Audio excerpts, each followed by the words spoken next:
sobre o período da mineração, o ciclo do ouro, né? Não só do ouro, mas também de pedras preciosas, né? Diamantes também vão se encontrar, vão ser jazidas de diamantes serão encontradas também no interior do Brasil. Então, quando a gente fala assim da história do Brasil, né, como eu acabei de falar, a gente sempre fala sobre esses ciclos econômicos. Então, parece que o Brasil, parece não, ele foi fundado, né, no interesse econômico.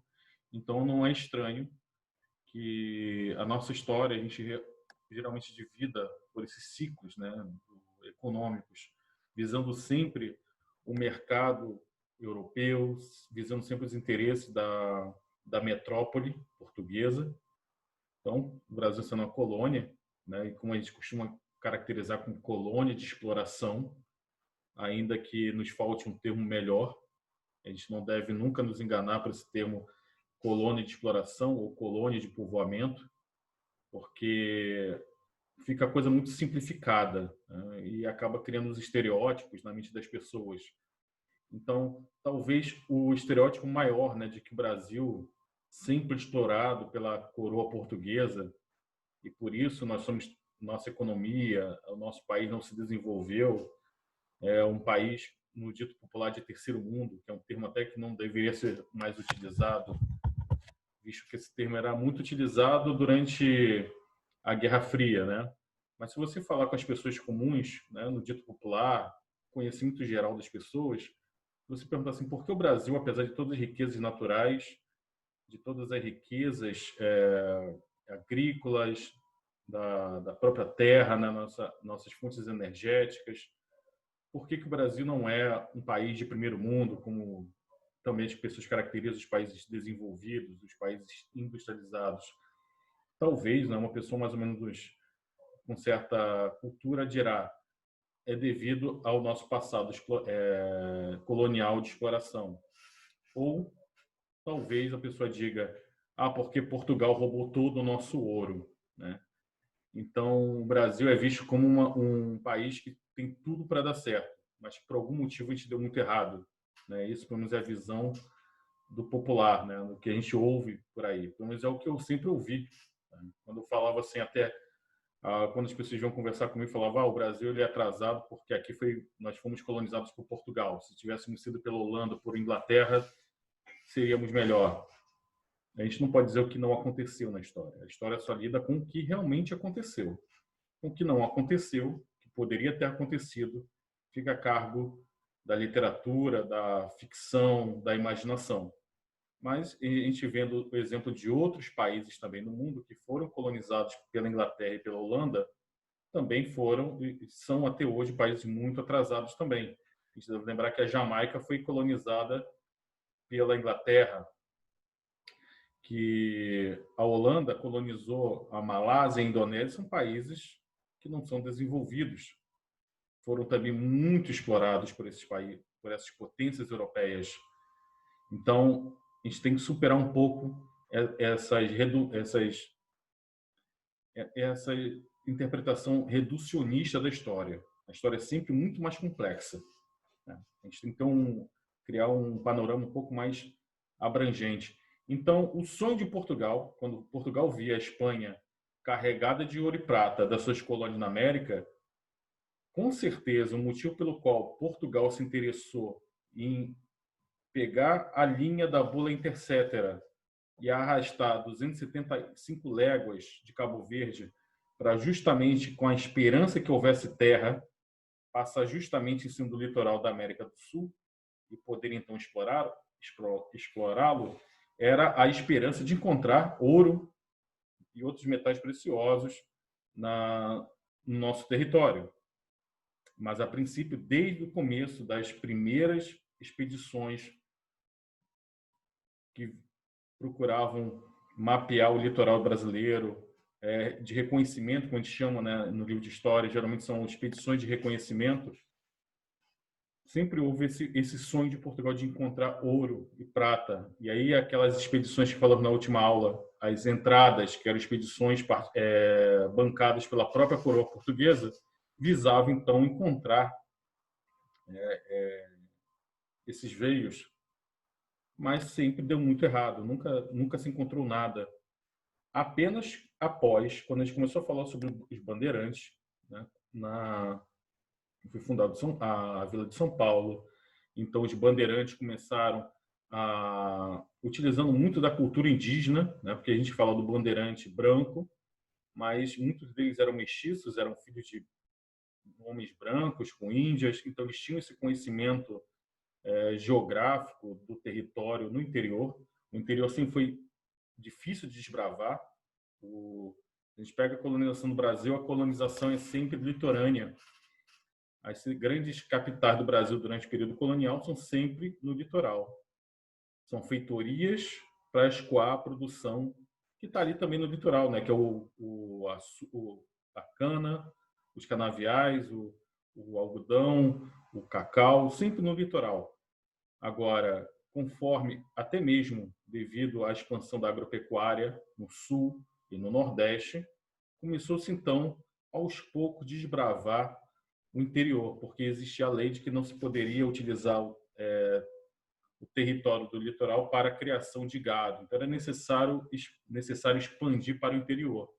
Mas a expansão do interior sempre foi prejudicada pela própria geografia do Brasil.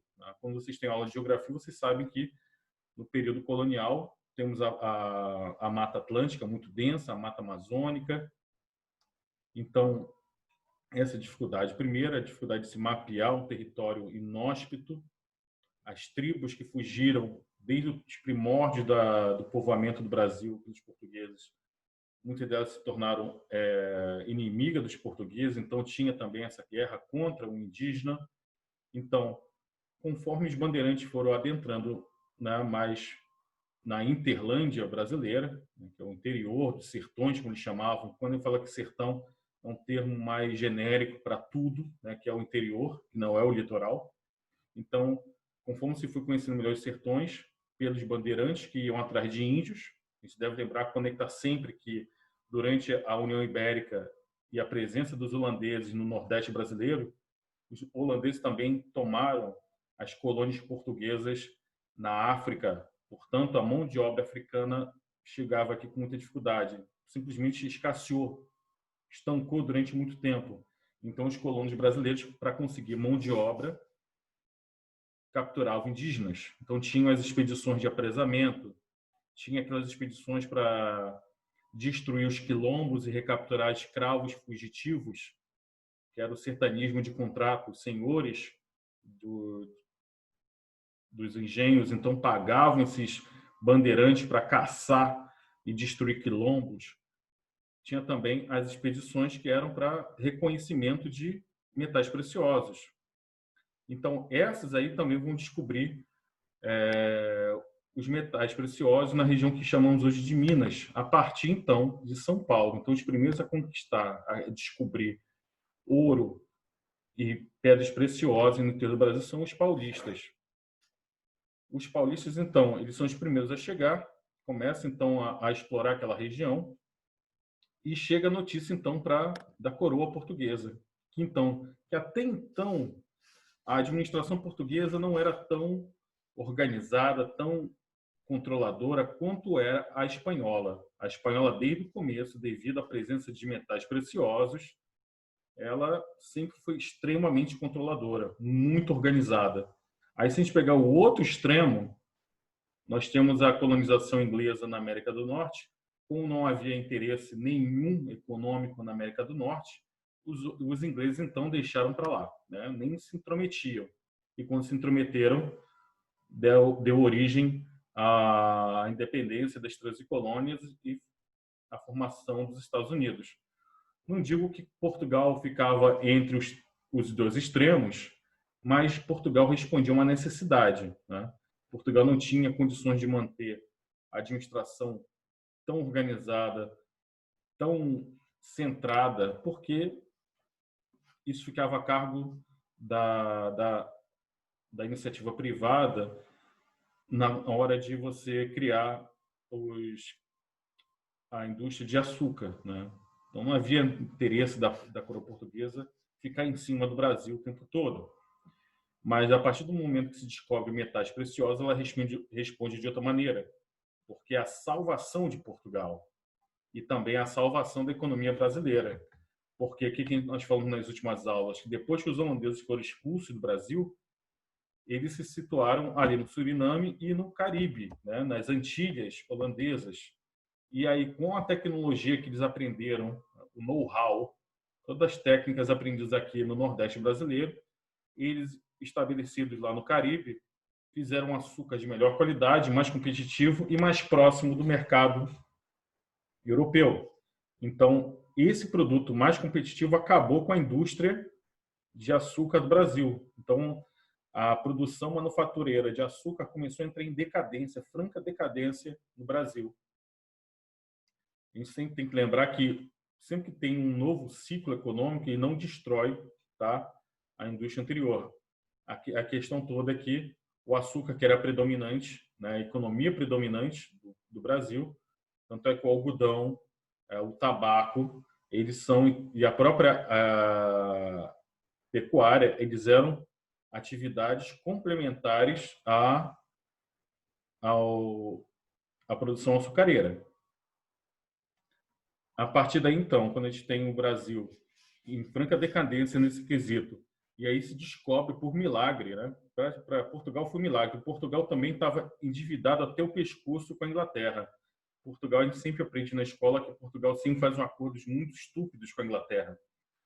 Mas por que Portugal se predispunha a assinar esses acordos tão desfavoráveis? Porque desde que Portugal tinha sofrido com a União Ibérica, Portugal perdeu quase toda a esquadra dele, da sua marinha, perdeu território para os holandeses, perdeu território para os espanhóis, sofreu as retaliações dos holandeses, ingleses, franceses por essa aliança com a Espanha. Então, a União Ibérica para Portugal sempre foi muito ruim. Então, quando Portugal se torna independente da Espanha de novo, ele precisava de um aliado muito forte para enfrentar a Espanha. E esse aliado foi a Inglaterra. Então, a Inglaterra, meio que para cobrar essa ajuda, essa lealdade dos ingleses, que é uma coisa que vem desde a Idade Média, quando os cruzados ingleses ajudaram o primeiro rei de Portugal a expulsar os muçulmanos de Lisboa. E isso, a primeira, teve uma rainha, acho que uma rainha portuguesa que casou com um rei inglês. Então, desde sempre, Portugal sempre teve essa aliança com os ingleses. Então, eles cobram como? Com tratados comerciais favoráveis sempre aos ingleses. Aí o tratado mais famoso, entre tantos outros, mas que a gente sempre fala nas escolas, é o Tratado de Methuen, que é o tratado conhecido também como panos e vinhos. Aí você pensa, poxa, se Portugal se predispunha a comprar tecido da Inglaterra, mas em contrapartida vendia vinho, um vinho do Porto, que até hoje é o vinho preferido da coroa inglesa, que é o vinho do Porto, é o vinho licoroso, o vinho aromático, caro pra caramba, né? Até hoje ele é muito valioso, esse vinho, de excelente qualidade. Você pensa, puxa, então Portugal devia sair na vantagem, vendendo um produto muito mais valioso. Mas, na verdade, aí que entra a esperteza da Inglaterra. A Inglaterra colocava tarifas para fazer alfandegários para proteger o seu mercado, enquanto que Portugal tinha que pagar, né? Perdia um dinheiro quando vendia seu vinho para a Inglaterra. Os produtos manufaturados ingleses entravam praticamente com tarifas muito baixas. Isso criou, então, um desfalque nas relações comerciais entre Inglaterra e Portugal, né? A balança comercial para Portugal ficou desfavorável. Portugal, então, com o decorrer do tempo, das décadas, começou a acumular dívidas e dívidas com a Inglaterra. Então, como pagar essa dívida toda? Portugal, às vezes, não tinha como pagar. E aí se descobre, então, o ouro, e Portugal, então, se vê salvo. Então, aí, então, o começo da exploração das Minas Gerais é uma coisa muito caótica. É terra de ninguém. É quase o Velho Oeste. Porque, imagine só, os primeiros a encontrar são os paulistas, mas a notícia do ouro se espalha rapidamente pela colônia, né? Corre a colônia inteira. Então, o pessoal que estava lá no sul, no nordeste, no sudeste, no litoral, larga tudo para tentar encontrar ouro e mudar de vida, né? Esse é o sonho de todo mundo. Então, o pessoal larga tudo e começa a entrar numa aventura no interior do Brasil em busca de ouro. E, curiosamente, como é que se descobria ouro naquela época? Geralmente, aqui no Brasil, devido à nossa riqueza pluvial, né, os rios que tem são muito... O Brasil é muito rico, a sua bacia hidrográfica é muito densa. Então, o fato de ter muitos lençóis subterrâneos de água, mas só durante milhares e milhares de anos, até milhões de anos, aqueles rios subterrâneos passando pelo subsolo, vai desgastando os veios onde tem ouro. Então, muito dos rios tinha no seu cascalho fragmentos, né, partículas de ouro. Então, é assim que eles descobriam, eles faiscavam. Havia a técnica de faiscamento, que é tentar encontrar pequenas partículas de ouro no, no leito dos rios, faiscando, né, com aquela imagem que eles têm do garimpeiro, com a sua cuia ou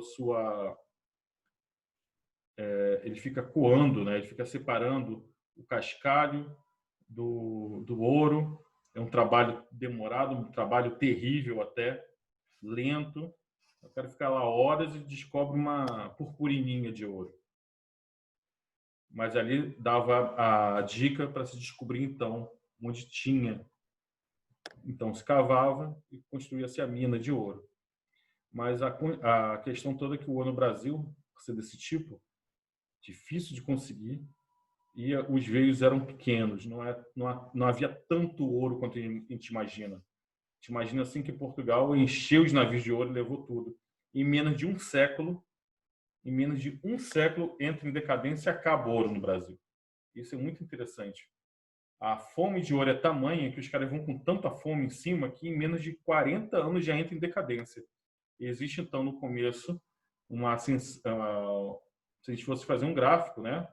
Nos primeiros anos vai crescendo a exploração, a produção de ouro vai crescendo, chega num topo, em menos de 40 anos chega nesse topo e em seguida desaba. Isso vai criar uma tensão muito grande sempre entre a colônia e a metrópole, porque a metrópole não vai aceitar. Portugal vai achar que os colonos aqui no Brasil estão roubando o ouro. Então, até então, a administração colonial portuguesa era uma coisa meio frouxa, meio solta. Não havia, no máximo havia o governo geral. No máximo, é claro que tinha vários órgãos para administrar e ajudar os capitães donatários, os colonizadores. Mas a coisa só vai realmente se organizar com a descoberta de ouro. O Brasil meio que vai mudar com isso. O Brasil, então, que era a sociedade que era rural, a sociedade que era basicamente o senhor de engenho explorando a mão de obra de centenas de escravos, a coisa vai começar a mudar com essas primeiras cidades no interior, com essas primeiras cidades nas Minas Gerais. Então, no começo, é aquela briga toda para se conseguir ouro, né? Os caras vão chegando, vão tentando descobrir ouro, vão cavucando tudo. Então, a coroa portuguesa sabe disso e começa a organizar. Monta-se um governo, né? Manda-se um governador, ministro de Justiça, envia-se soldados para manter a ordem. Então, em 1702, temos o chamado Regimento de Superintendências, que aí se cria a Intendência das Minas, que é um órgão feito apenas para fiscalizar a exploração, a produção e, é claro, a fiscalização direta do ouro. Então, aqui nós temos alguns termos, por exemplo, essa Intendência das Minas, esse órgão, ele era incumbido de pegar o território e distribuir, então, os lotes para serem explorados. Eram chamados, então, de datas. Um nome até curioso. Esses lotes onde poderia se então encontrar ouro é separado da seguinte maneira: os primeiros lotes então são doados àqueles paulistas, né, aqueles bandeirantes que descobriram, os caras que chegaram primeiro. Esses são os primeiros lotes. E aqui é muito justo.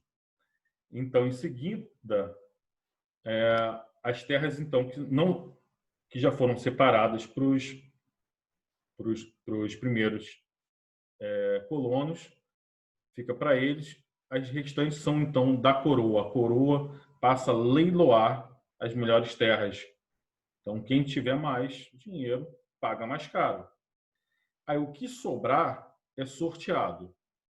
E aqueles caras que tinham mais escravos começam, então, a ter mais chance de ganhar essas terras. Então, primeiro, é dado para quem chega primeiro, né? Os primeiros lotes são doados para quem descobriu o ouro naquela região. Eles ficam até com... Eles podem escolher. Em seguida, vem as terras que ficam da coroa, são exclusivas da coroa, e essas são leiloadas.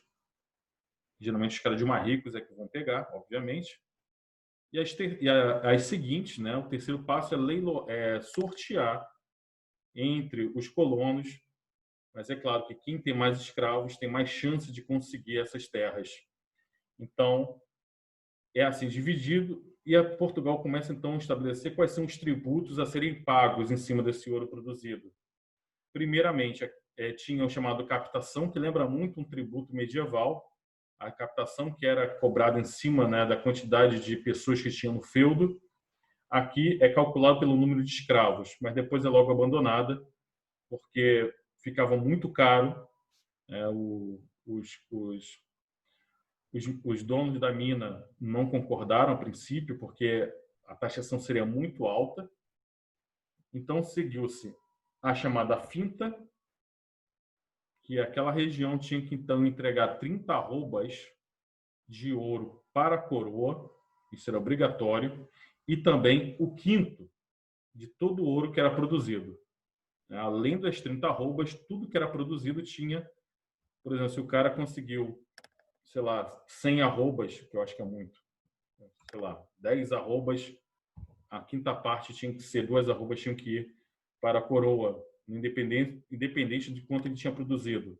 Sempre tinha que ir um pedacinho, um pouquinho para a coroa. E a coroa, então, no começo os caras usam, né? O comércio desenvolve-se muito rápido, porque os mineiros, eles precisam comer, eles precisam se vestir, então surge, né? Vai atraindo, mesmo aqueles caras que não conseguem chegar para explorar as terras, né, em busca de ouro, começa a surgir então outras profissões ali para sustentar essa indústria mineradora, essa empreitada toda. Então cria-se esses primeiros centros urbanos e aí vai chegando então trabalhadores de todo tipo, e chega-se principalmente comerciantes, que vai possibilitar então a subsistência dessas pessoas é o charque. Isso vai estimular então a pecuária mais ainda, vai fazer com que a pecuária aumente, porque o que é o charque? A carne seca. Então a carne que é produzida no norte, nordeste e no sul do país, ela é salgada e enviada principalmente através do lombo de mulas, né, de burros, para essa região. Então você tem comerciantes de tudo que é tipo de produto, seja produtos vindos da colônia, da metrópole, produtos das outras lavouras, porque você precisa de lavoura de subsistência, não apenas cana de açúcar. Precisa então de feijão, de arroz, de farinha, de charque, como acabei de falar, também de tecido.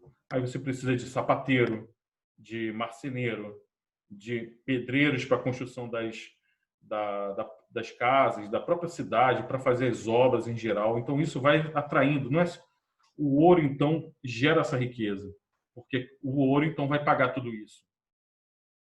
Então você tem uma divisão das profissões. Então você precisa de advogados, de médicos, de professores. Então as primeiras experiências de verdade de urbanização no país não é no litoral.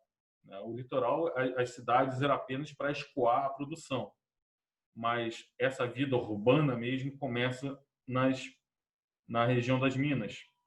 Então você tem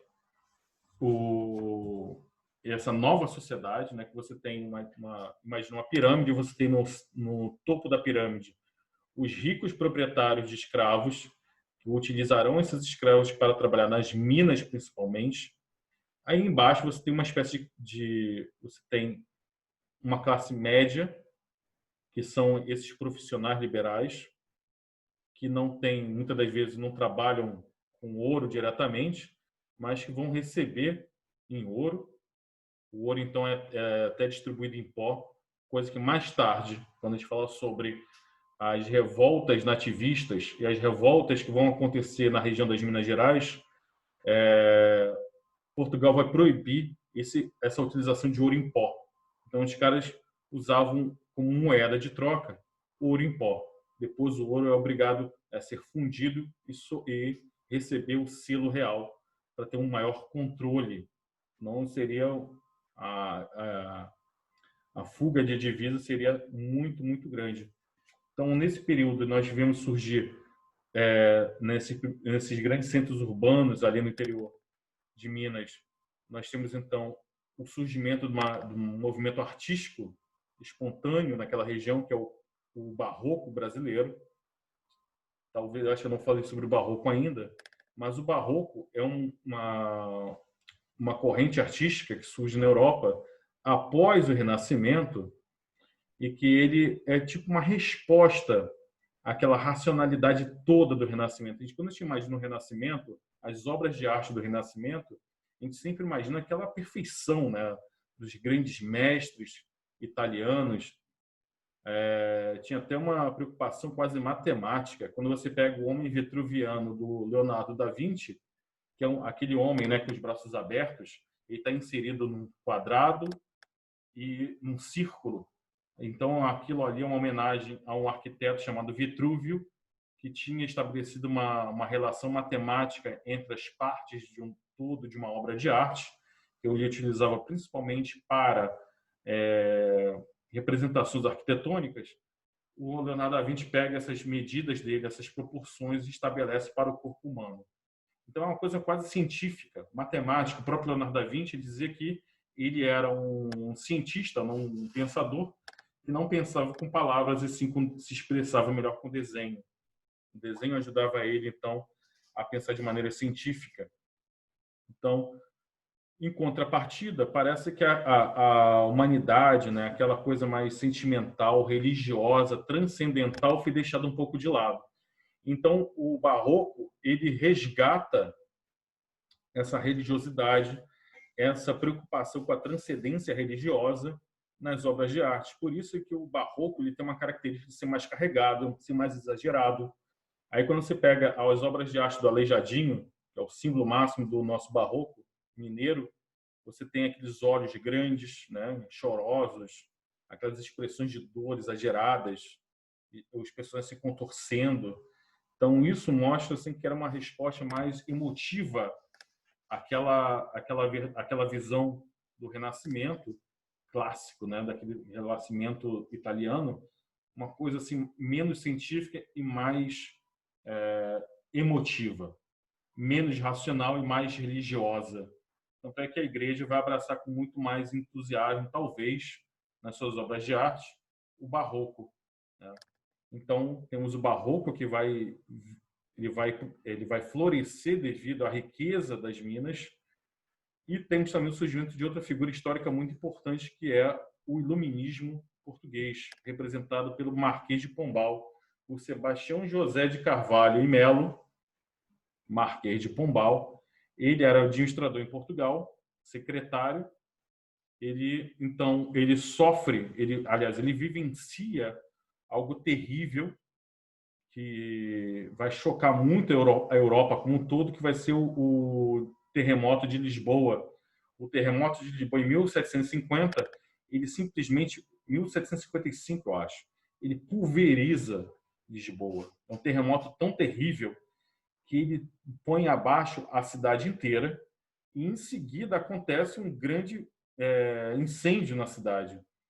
Então, isso influencia o próprio Voltaire, o filósofo iluminista francês, que ele também presenciou esses acontecimentos. Ele escreve, por exemplo, a obra dele satírica, O Cândido, em virtude do terremoto de Lisboa, que ele responde aquela afirmativa do Leibniz, que diz que nós vivemos no melhor mundo possível.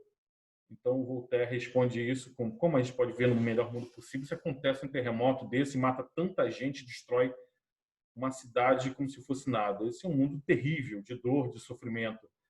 E quem se destaca nesse cenário desolador é o cara, o futuro que se torna Marquês de Pombal justamente pela sua atuação de reconstrução, de administração do caos.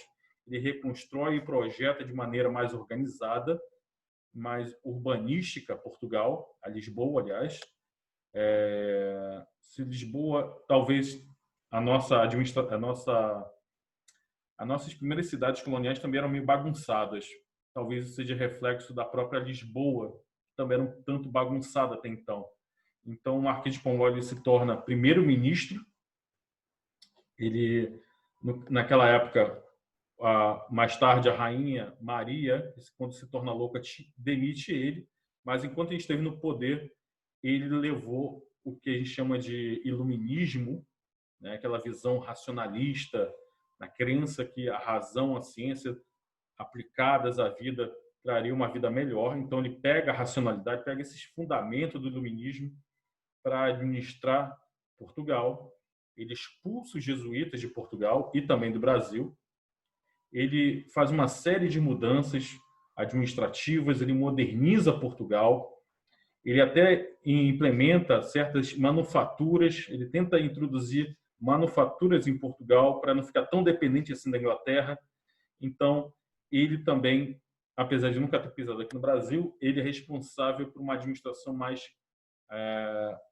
não digo científica, mais coerente, né? Justamente toda essa administração portuguesa preocupada em fiscalizar a produção, a extração e a produção e transporte de ouro é criação dele. E então, até aqui, tem alguma dúvida? Eu falei muito embolado hoje. Geralmente são muitas coisas envolvidas.